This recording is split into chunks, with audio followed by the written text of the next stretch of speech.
welcome to the Three-Piece Combo MMA Show, brought to you by the 5 Reasons Sports Network. I'm your host, Johnathan, aka Three-Piece Combo. I'm joined by Johan Blanco, at Blanco Fights. You can find him on Twitter. You can find him on video as well. He does lots of sports betting with our UFC, UCF gang out there as well, so make sure you check him out. If you're checking this out, obviously we just saw UFC 270. We're going to break down the entire event, but we just saw an incredible main event where we saw something like what Roa Nova Zoro said, that we know nobody pictured this fight turning out this way. We saw Francis Ngannou turn into a wrestler.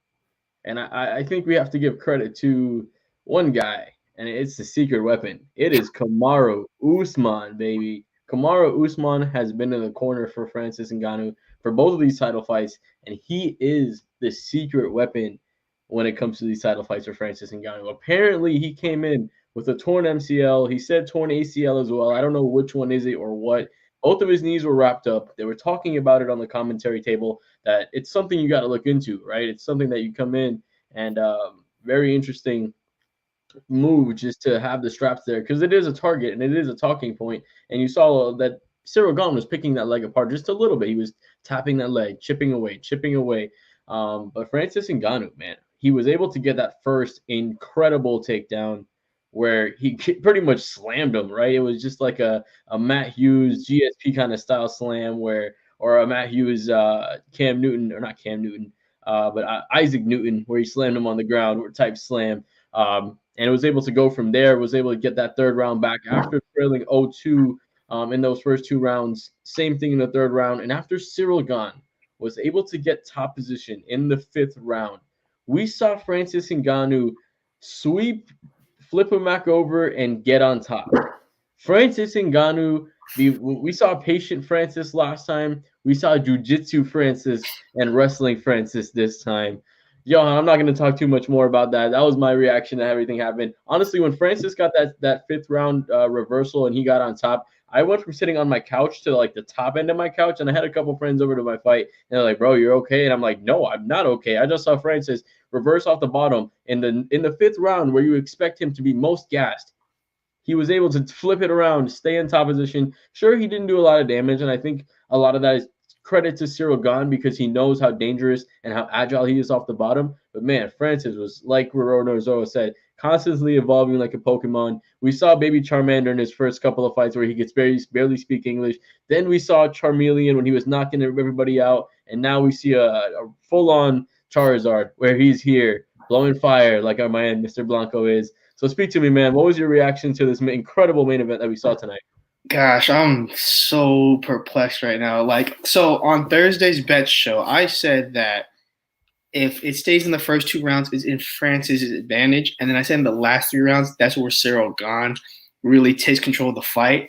But we really saw the reverse happen in this fight, where Cirl Gane really won the first 2 rounds, and he was picking him apart, with body shots. He didn't utilize that many leg kicks in the first 2 rounds, but he was like touching him up, and Francis was kind of slow to react.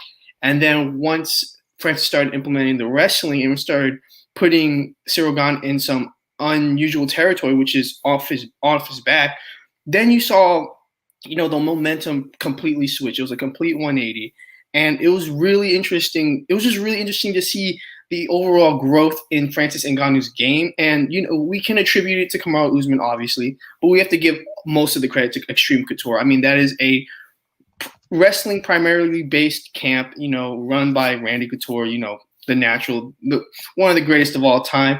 And, just to see his overall development combined with his, amazing power and his unbelievable strength, because, even though he was tired in those last 15 minutes, in the last, pretty much the last 15 minutes of the fight, his strength, had him prevail in the wrestling aspect, in the grappling aspect. And you really have to give credit to Francis Ngannou's game, his coaches, because they gave him incredible advice throughout the rounds. And you have to give his hats off to him. Oh, I was putting my finger up like Dewey Cooper. I was just putting up that one, man. You go do your thing. Continue. Dude, man, it's just I'm just so impressed. I'm so impressed by Francis, man, and hopefully the UFC and him can come to an agreement soon, man. There's no way you cannot re-sign him. There's no reason why you shouldn't have re-signed him before this fight happened. Look what he's done to Cirl Gane. the new breed of heavyweight, the most well-rounded fighter, and he beat him in his own game, went the distance. Yeah, like you said, beat him at his own game, right? Like we all thought that, like you said, the first 2 rounds, that was going to be when Francis is most dangerous, but it ended up being the complete opposite. He took over in that 3rd round. Like it was something like out of a movie. We saw something that we would never thought we would have seen out of Francis Ngannou, and this is him learning how to wrestle, right? And we've seen, like you said, the evolution of Francis Ngannou, and he's still kind of young in his championship reign, right? He just won the title. This is his first defense, and now he's still going to continue to make his reign. Obviously, he's going to take a little bit of time off, probably around a year to rehab that knee, which sucks, man. I feel like it's always about a year between every heavyweight title fight when it comes to the undisputed title, right? When we had Miocic DC, it was a year between those fights, and now it's with Francis having both hurt or knees that are hurt. Not sure when's the next time we're going to see him. We might even see another interim title happen in the meantime. But man, this man is developing. We've seen him become more patient. He's not out there swinging for the fences anymore. Sure, he does swing and he does miss, but that's part of his game, right? That's what he's going to do. He's going there and he's trying to take out your head. And a lot of people are going to make him miss. Not everybody's going to be able to move like Cirl Gane. But Francis Ngannou is continuing to develop. He developed the patience. Now he's developed the wrestling, and he has the innate strength. So like we were talking about, out muscle everybody. Even when he was in bottom position, in the 5th round, in deep waters, he was able to reverse the position, get back on top, and was able to win this fight. And honestly, pull the championship right from Cirl Gane's hands, because Cirl Gane almost won that title by getting that top position in the 5th round. When he got that takedown, I was like, that is it. But Francis Ngannou showed something that we haven't really seen from him in any fight, right? He never really had to go through deep waters and come out of it. He had the one fight with Stipe where he lost, and he drowned there, but he came back, he learned, he was knocking everybody out. Nobody really put him in any type of challenging position. Cirl Gane put him in a challenging position. He put him down 0-2. He came back from that. He put him on his back in the 5th round. He came back from that as well, able to reverse. We talked about it, get top position, and able to win that round. So like you said, all credit to Francis Ngannou. Hopefully he has a speedy recovery. Hopefully he recovers well, because the man is an absolute monster. He's a freak of nature, and he has the physical tools to beat just about anyone. So now, I mean, there's the question is, with him out next, this could leave us or set us up for maybe something next year where we see Francis Ngannou versus Jon Jones. Because here's where my thought process is, right? If you have an interim title, why not throw Jon Jones there? He relinquished the light heavyweight title. He never lost the title. He's not fighting for the undisputed title. Throw Jon Jones versus whoever the number 1 contender is. Jon Jones versus Stipe would be a phenomenal fight for the interim title. And even Jon Jones versus Cirl Gane could be a phenomenal fight. I mean, like the top 2, those are it's either Stipe or Cirl Gane. It's not really anybody else right now. Like there's not anybody from 3 to 7 that can really say they're a title contender or a real threat to the title. So it's really those 2. I mean, but Jon Jones is in the equation, but he has to be active this year. Because if he waits until 2023, that's going to be a 3-year layoff since he's last fought. I mean, he last fought in 2020 against Dominic Reyes. Yep. And do you really want to have a 3-year layoff going up a weight and fighting for the title? I feel like getting your feet wet in the heavyweight division, fighting for that interim title against the number 1 or the number 2 ranked contender will put you in perfect position once Francis recovers in 2023. And like you said, that's a perfect positioning, and it allows him to get that kind of warm-up fight. But before I continue, I do want to give a shout-out to my boy, Mr. Brian Young, joining us 1:48 a.m. on the East Coast. I think that's 10:48 over there on the West Coast out in Cali. Correct. My man Brian Young, at Brian is King. If you don't know him, he's frequent on the 5 Reasons post-game show. You can also find his horror stories as well. Well, how's it going, man? Well, how are you feeling after the Cameroonian African Francis Ngannou retains his title after going into his bag, deep in his bag, pulling out some wrestling chops and getting the win? What was your reaction to the heavyweight fight? That was not the fight I expected. I was rooting for Ngannou But I fully expected Gane to pick him apart the whole fight. After the first round, Francis looked tired, man. I was like, okay, this is going to be very similar to the Derek Lewis fight. Gane's going to get fatigued. He's going to get pot-shotted until eventually TKO in the third or fourth, right? But when Ngannou pulled out the wrestling, that is a dimension to his game that kind of blows my mind. Like, we saw improvements in his wrestling versus Stipe. And it's one thing to be, to improve defensively, but to be the one that's taking Gane down, that's insane. That's absolutely insane. I don't know if it's a trend that we're going to see continue in Francis's future fights. But listen, if that wrestling continues to improve, if his conditioning continues to improve, that's a very, very scary guy to fight. He's already terrifying. But now that he has those extra dimensions to his game, man, what a champion. And he's just becoming more and more of a complete fighter, right? Before, all he was the touch of death. He touches you and he's putting you out. But now we've seen, like Brian said, he's become more patient. He's a little more sound defensively. There was a lot of times where Cirl Gane was throwing some really good strikes at him, and Francis was able to mitigate him and do a good job defending him. Shout out to Cirl Gane as well. He did a great job attacking the body. I felt like that was an excellent game plan by him. But just unfortunate for him, he just got out-muscled and big brothered by Francis Ngannou. I mean, when you have a guy that's just that physically imposing, if all else is equal, that's gonna win. And it showed tonight, right? Once he got his hands locked, it wasn't even like it was hard. He got him down with ease.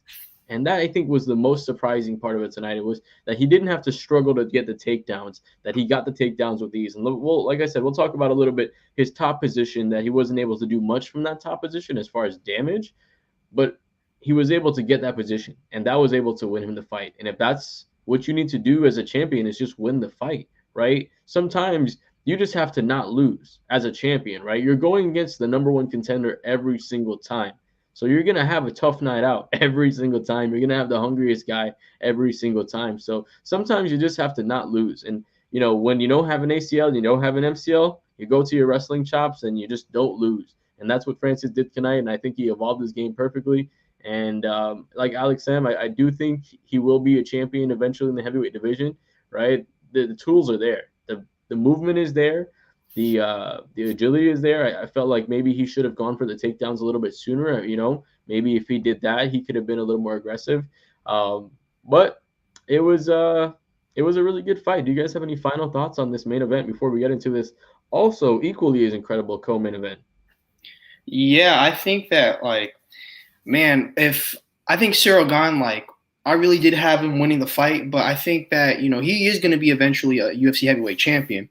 But if he wants to, take that next step, he's going to have to get more aggressive. I mean, he's very patient, which I love, but he's very passive. I mean, we've seen it in the Volkov fight. We saw it against Jairzinho Rosenstrike. He has to have that killer instinct at some point. He has to, it's great to pick and choose your shots, pot shot. But, if you don't have that innate finishing ability, it's going to be hard, to, become a world champion, especially in the heavyweight division. No, you're absolutely right. Like you said, you need that killer instinct because you're going to have so many guys coming for your head at all times. You can only just play defense and be evasive for so long. It's at some point you're going to have to go for the kill yourself and try to get yourself a win. You can only outpoint for so long. And once you lose that speed, because as a heavyweight, the speed is the first thing to go. Once you lose that speed, you're going to have to rely on that power a little bit more. And that's why we see a difference in the longevity of heavyweight fighters and heavier fighters versus the longevity of shorter fighters and smaller fighters, right? Heavier fighters rely on their power more. So although they'll lose their speed, if they still have their power, they can fight long until they're, into their early 40s, like we saw with Stipe and like we saw with DC. With smaller fighters, 135ers, 125ers, they're so reliant on their speed. You don't see fighters that old there because the speed is the first thing to go. And as a 125, 135er, you already don't have that power. So once the speed is gone, the longevity is not there as well. So, that just shows if Cirl Gane wants to be a threat for a long time, he's going to have to add that power as well. The speed is going to wear off eventually. He's going to need to have that one touch, a knockout ability as well. It's just not going to be able. It's not going to have to only come from volume. We need to see that as well. But let's get into this co-main event because this was an excellent fight. Deiveson Figueiredo regains his championship against Brandon Moreno, essentially in the in the backyard of his hometown, out there in Southern California, not too far from Tijuana, Mexico, and he gets it done. And I thought it was a good decision. I know a lot of people weren't happy, and personally, I was pulling for Brandon Moreno myself. I'm a big Brandon Moreno fan. I just love the guy personally. I think he's an awesome person, and unfortunately, he wasn't able to get it done. I felt like he fought a phenomenal fight, but Davidson just had a perfect amount of good moments, right? The knockdowns were just too many to ignore, and I felt like that was really the tipping point of this fight. He, like you say, was able to regain his championship belt, and this possibly sets us up for something that we haven't ever seen in the UFC, which would be a fourth fight between these guys, because the first fight we saw a draw, and it was an extremely competitive fight. The second fight, we got Brandon Moreno winning, and it was very competitive as well. Second fight we got Brandon Moreno winning, and it was competitive as well, but he got the choke. And then in this fight, another probably more competitive than the last fight, but now we see Figueiredo winning as well. And like my boy Ari Latia said, if these guys fought 10 times, it would probably be 5-5. If they fought 100, it'd be 50-50. These guys are so close when it comes to skill. But the fourth fight could potentially be there. Davidson is already calling for it. Brian, I'll go to you on this one, man. What were your thoughts on this fight? That was a fun fight, man. I mean, I think that it basically came down to the fact that Figueiredo was definitely a lot sharper.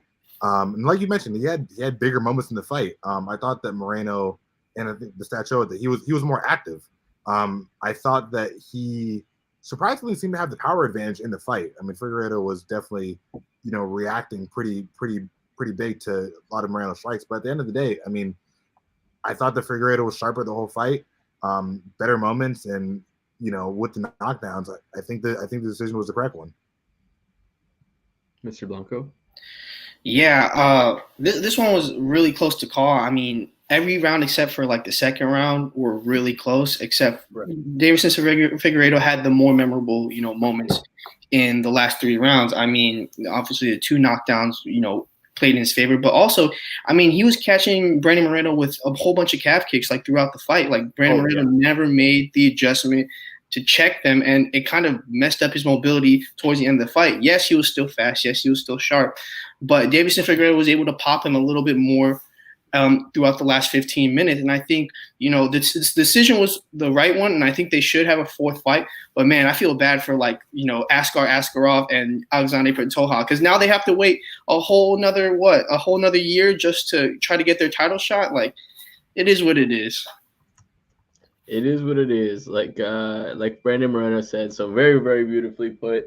And it does set up the fourth fight. And like you said, man, Askar Askarov, I felt like, watching him fight, I felt like for a while, for probably like the last 2 years, that he's the next guy. Like he should be fighting for the championship next. He's like almost like a mini Khabib. Like he goes there and he mauls you. He's able to get you down. He does a really good job of tying up the legs.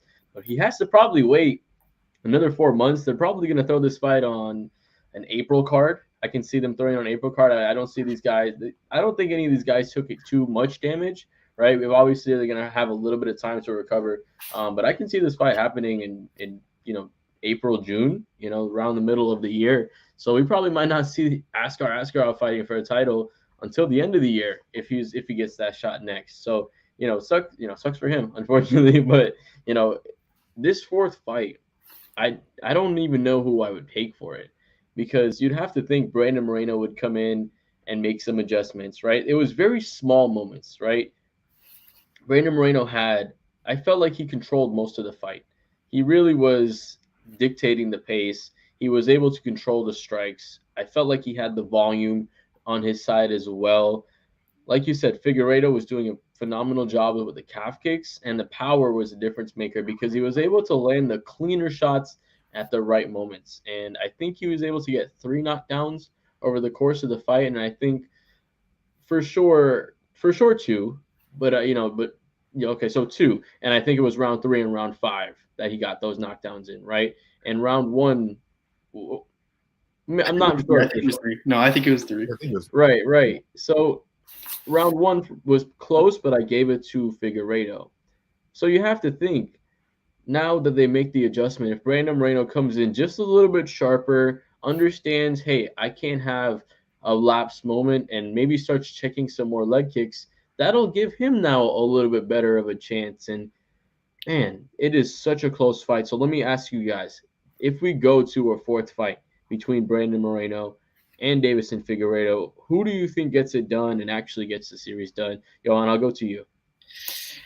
Oh man, so close. Because I mean, there hasn't been like you haven't seen like a niche in the armor in each of the fights. Like it's been so close in each of the fights. Man, I might have to go Davidson in this one just because I think he changed camps to Henry Cejudo's camp, and I think that change really made a big difference. And I think that as time goes by and he keeps training with them, he's going to make more adjustments, smarter adjustments. And, I think he's going to look at this tape and see what he did wrong and see what tendencies he can pick off in Brandon Moreno's game. And, of course, Henry Cejudo knows Brandon Moreno very closely. So there's more information that he can get from Henry to fight Brandon in this first one. But it's a pick 'em. Like, you can pick. It's 50-50. Like, we're going to be in the fourth fight, and you still have no clear answer on who could come out the victor. Yeah, Alex M giving us a pretty good point. Moreno 105 significant strikes versus 86 from Figgy. I understand that, but the power, those knockdowns really, like, if 2 or 3 of those 86 are knockdowns and 0 of the 105 are knockdowns from Moreno, you still got to give the edge to Figgy there. Yeah, like you said, man, I think those knockdowns really edged it. I would take Brandon Moreno in a fourth fight. I think we have to think about it as well. Like I said, Moreno, I think, is 28 years old, 28 or 29. Figueiredo, 32, 33, a little bit more.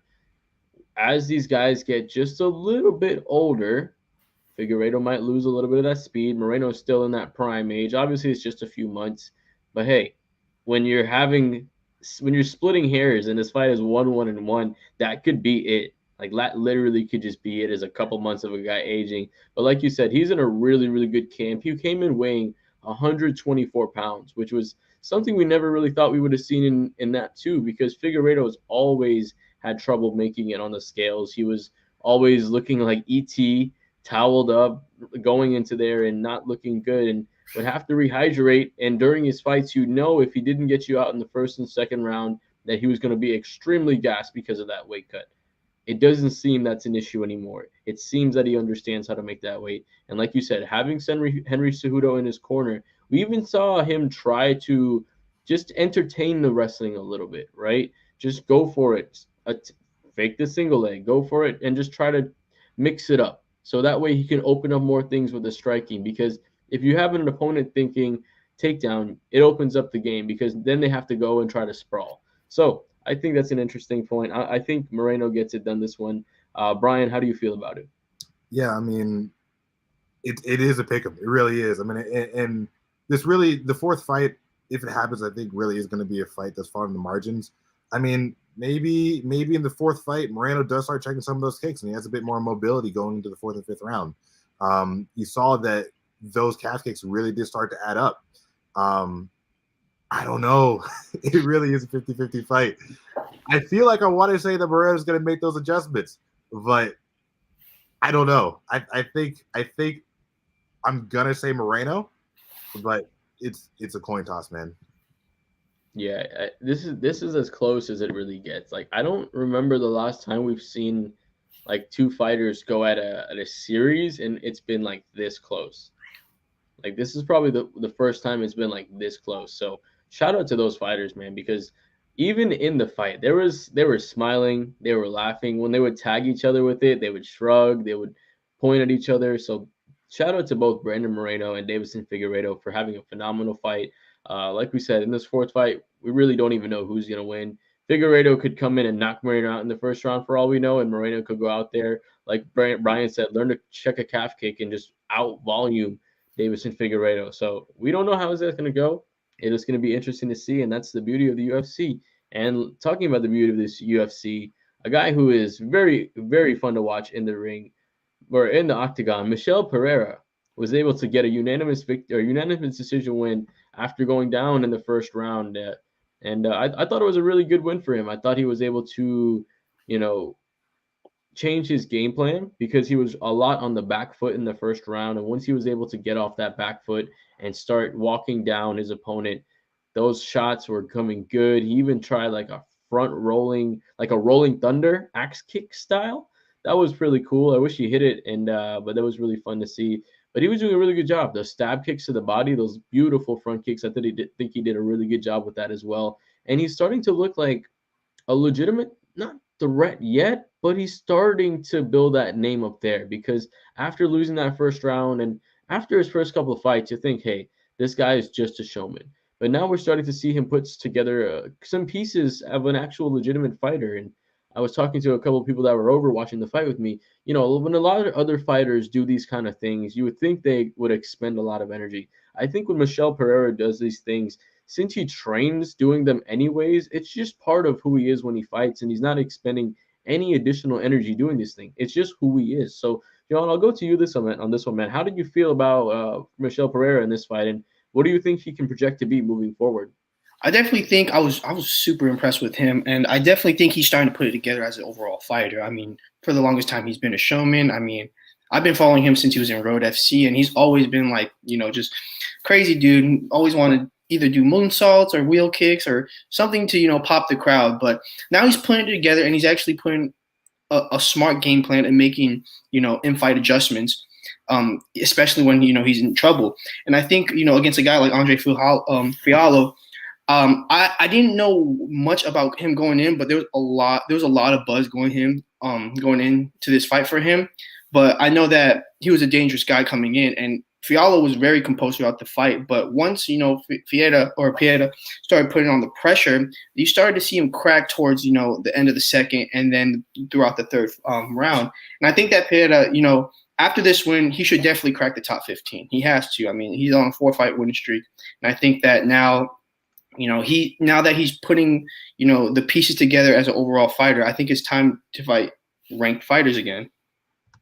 Yeah, I think, like you said, he had his last victory versus Chaos Williams was really, really impressive to me. So for him to take this fight as well and to continue to win is just showing the growth of him. He's on a 4-fight winning streak. The loss against Diego Sanchez would have made it 5, but that was a third-round disqualification. And that was the first fight I remember remember seeing of his and remembering. But that was, an interesting fight. So really just a 5-fight winning streak because he was dominating that fight against Diego Sanchez and defeating really good names like Chaos Williams, who we've seen has incredible power. We've seen him beat Nico Price, who was a guy was touted as one of the future prospects of the UFC and was really, really showing that until, we saw where his limit was. And now again in Andre Fialho and his showing his ability to come back from down 0-1 and win the last 2 rounds and win a decision, right? Something that is tough for a lot of guys to do is dig deep and win and come back in that third round. So I thought that was really good for him. I give credit to him as well. Brian, what did you see from that fight? I thought it was really interesting. I thought that Pereira, after that first round, I was kind of skeptical of the fact that such a big welterweight could be, so unorthodox and expend a lot of energy, bouncing around the whole fight. But no, I mean, when he did put on that pressure, I was really impressed. And I think that, yeah, it is time for him to get a ranked fight. I'm not sure who that name would be, but it was an impressive win. Yeah, it's tough to think of who the name right off the top who it would be. That 170-pound division is just so deep right now. So I'm actually going to go ahead and pull them up so we can just go ahead and take a look at who is in the rankings at that 170-pound division. So let me go ahead and share my screen with you guys. Bang, bang. Oops, wrong one. That's all right.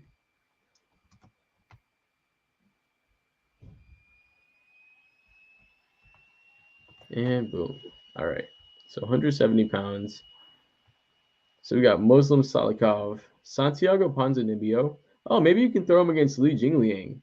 I think that would be a good matchup for him because, Li is someone who is very, very technical, someone who's able to take you to the ground. I mean, we saw the power against Santiago Ponzinibbio.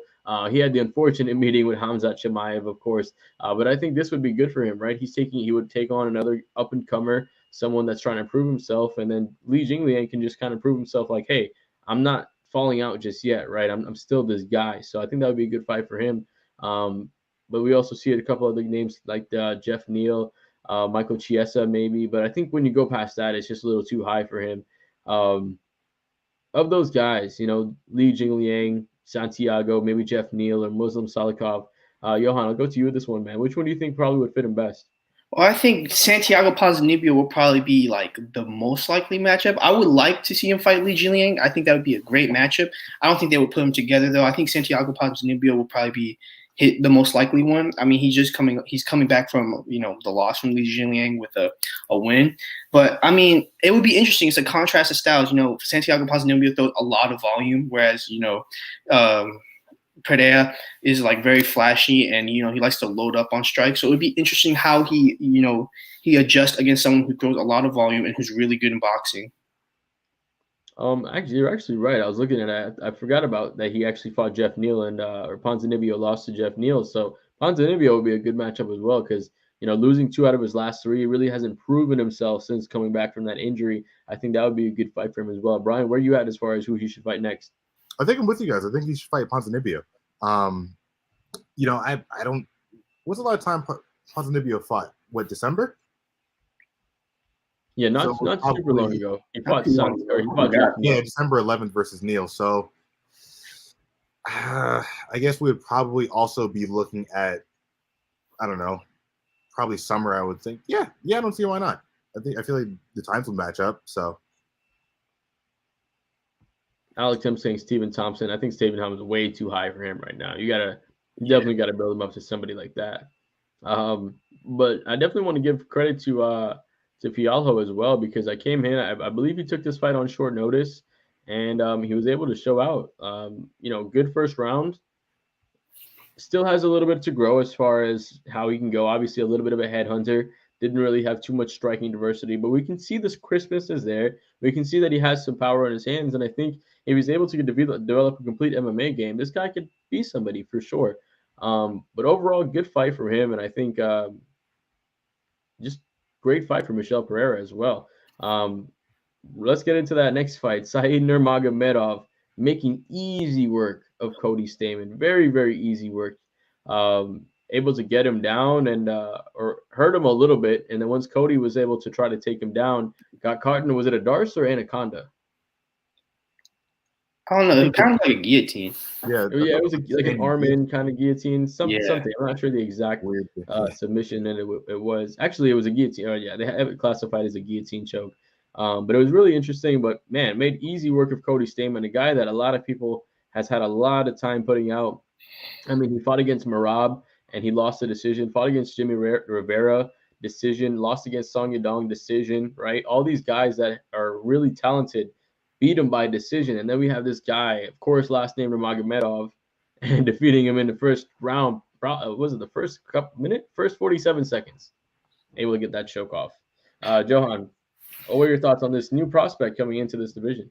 And here comes another Nurmagomedov in the UFC. Like, oh my gosh, this might be a takeover. But these Russian guys are coming out like Corvidarians. Yeah, I mean, gosh, and they might as well be Omicron at this point.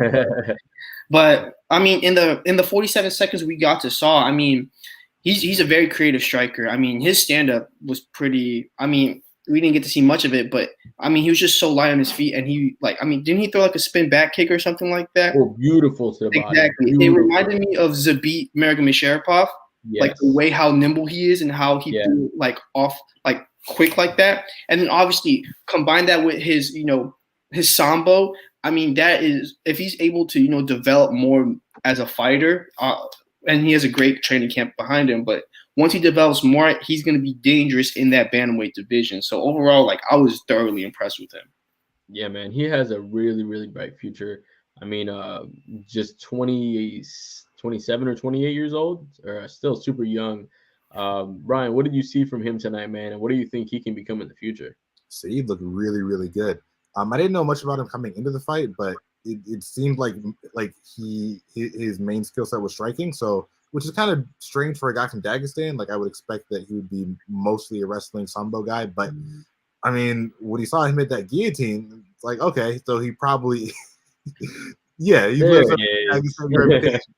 But it was impressive. I don't know what exactly he could be in the bantamweight division. I have to see more from him. But if it's anything like that, if he can strike as well as he's purported to, and he has that typical Dagestani wrestling submission game, he can be dangerous. Yeah, absolutely. When you have somebody that can strike this well, and we got to remember this is a smaller division. So, when these guys can get ragdolled by somebody like that, like, dude, this guy can be a complete fighter. That's very, very dangerous. Want to touch on a couple more of these fights, man. Trevin Giles getting knocked out by Michael Morales. That was insane because he was looking pretty good for the first parts of the fight, and then boom, he just got slept, and that was it. Michael Morales looks absolutely phenomenal there. I think that was his UFC, or no, that wasn't his UFC debut. Actually, it was. He fought Dana White's Contender Series, and this was his official UFC debut. So phenomenal win for him as well. Do you guys have any thoughts on that fight on the opener for this card? Yeah, I mean, I was thoroughly impressed. I mean, I get really excited for guys that are not from Brazil. So all the South American guys like prospects, I like to see them thrive because I'm from that part of the country. So it's really exciting to see that. But I mean, besides that, I mean he looked super dangerous. He was super aggressive and stuff like that, and he's undefeated, which is always a good thing.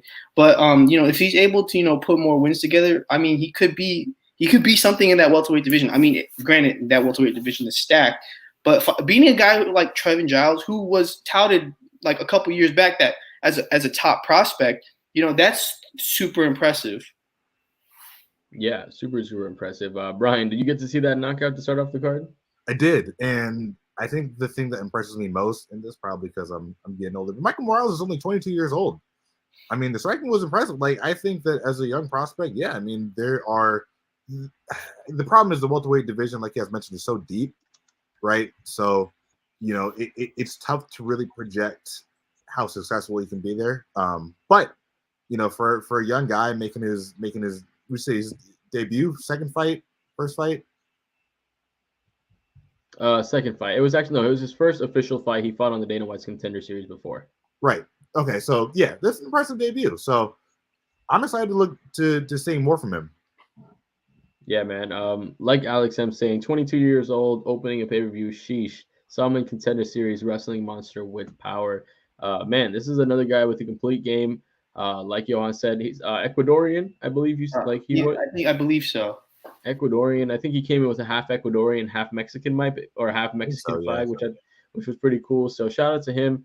Shout out to UFC for putting on a phenomenal card overall as well. I want to touch on a couple of these prelim fights because there were some really impressive ones. Starting off with Victor Henry versus Raoni Barcelao.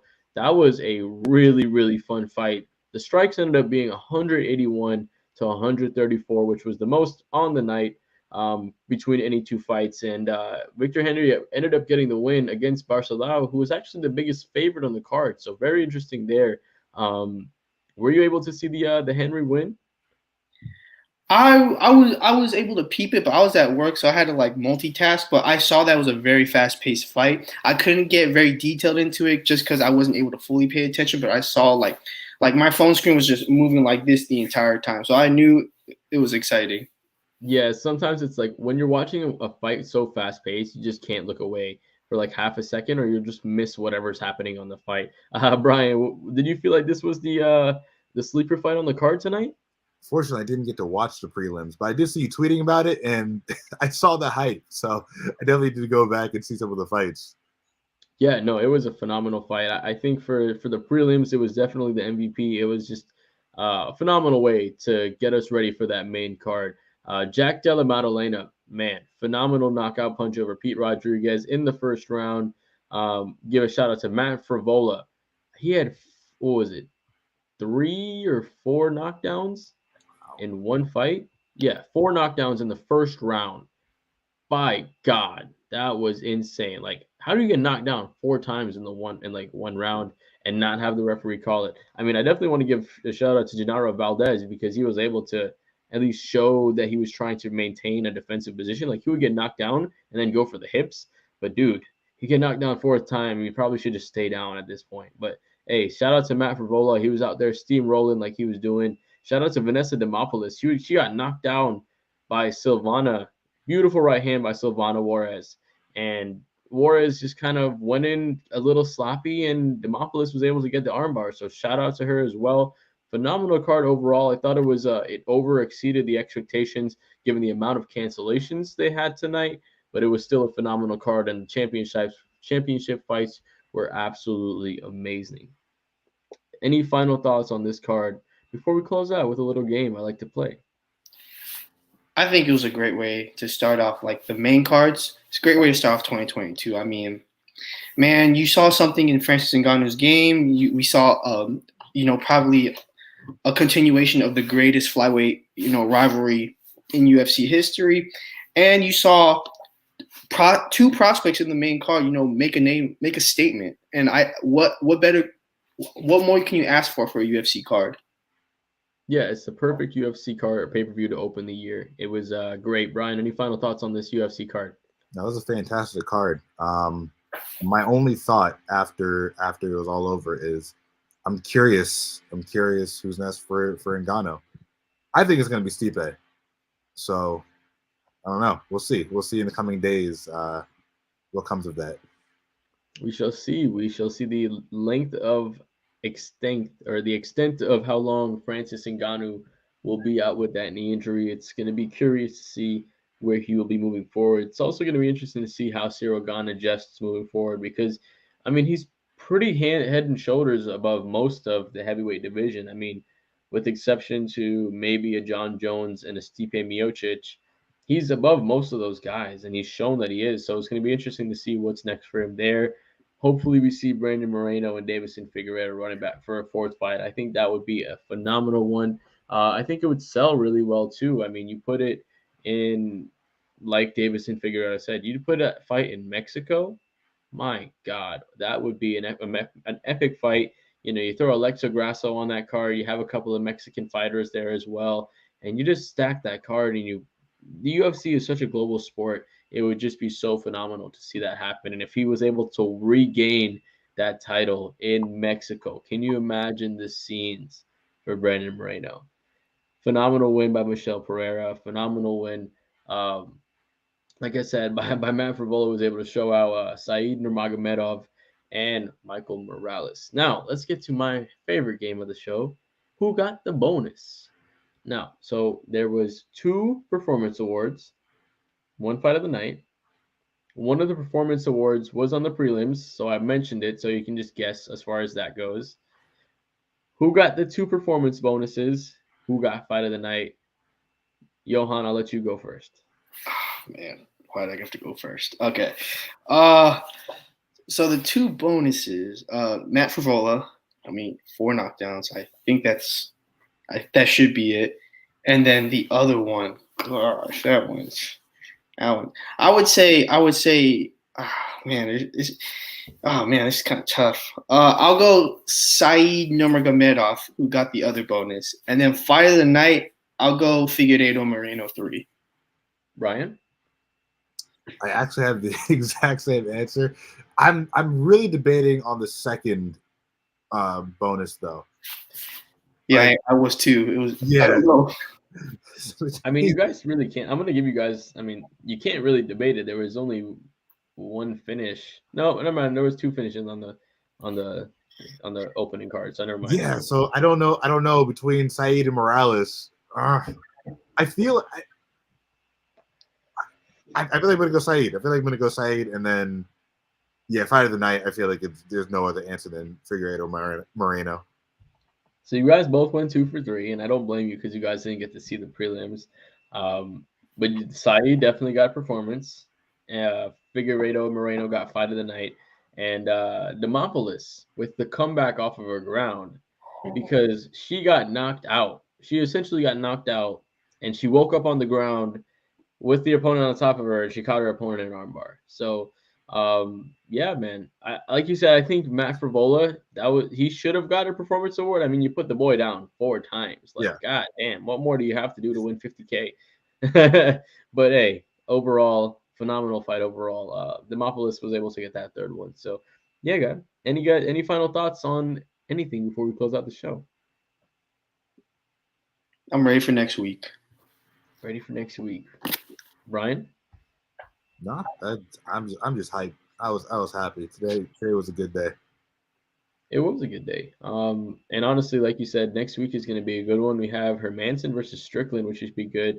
Hakeem Dawodu is going to be on that card, and we'll see the rest of the card, how that's shaping out as well. We'll do a post show. I mean, we'll see how that's rolling. Maybe Brian will join us. Maybe Johan will join us. I'll be here for sure. I'm going to try to make sure we do one every single weekend that there's a UFC, and maybe we'll shoot for some Bellator and for some PFL events as well. But we also have in 3 weeks, February 12th, Adesanya versus Whitaker 2, and that's lining up to be an absolutely phenomenal card. And then the week after that, we got Dos Anjos versus Fiziev. Then we got Dariush versus Makhachev. Then in March, Colby Covington versus Gamebred, Jorge Masvidal, the MAGA battle. We'll see how it goes down. But thank you guys all for watching the Three-Piece Combo MMA Show, brought to you by the 5 Reasons Sports Network. Thank you, Brian, for hopping in the show. Thank you, Johan, for joining me as well from Three-Piece Combo. I appreciate you, everybody, for joining. Make sure you like the video, and if you're not already, subscribe as well. And until next time, enjoy the fight.